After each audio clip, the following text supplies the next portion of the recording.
Hey everybody, it's me, Beth Maitland, the Drama Queen Bee, and we're going to talk about ironing.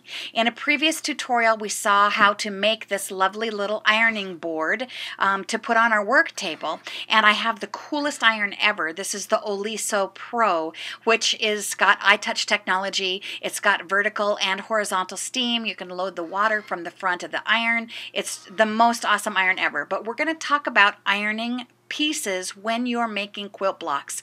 What do they mean when they say set the seams? What do they mean press to the dark side? This is what we're going to do. I have some half square triangles cut with a white side and a dark side. To set a seam, you just press with the dark side up, and then you slide open the pieces and push the seam open with the iron and let that set the seam.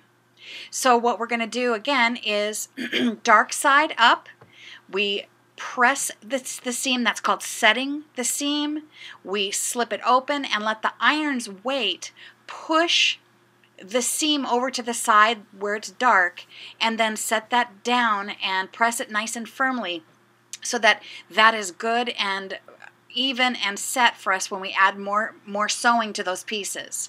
You're not seeing me set these last couple of pieces because I've already ironed right on top of them. So the setting part, when it's closed and you've made the seam, that's all done for these last two. But again, we want to make sure that our seam doesn't show through. And this white fabric is a really good test of that. If the seam is set to the dark side, you don't see any little 1/4 inch of fabric running along the side of the seam when you put it with the light batting on top. We're going to press it to the light side and take a look at this.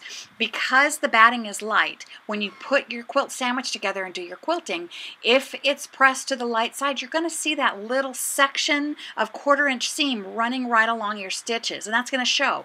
That's why we want, whenever possible and when appropriate in the block that you're making, that seam end to be pressed toward the darker fabric. And that's how you set a seam and press to the dark side. This is Beth Maitland, the Drama Queen Bee.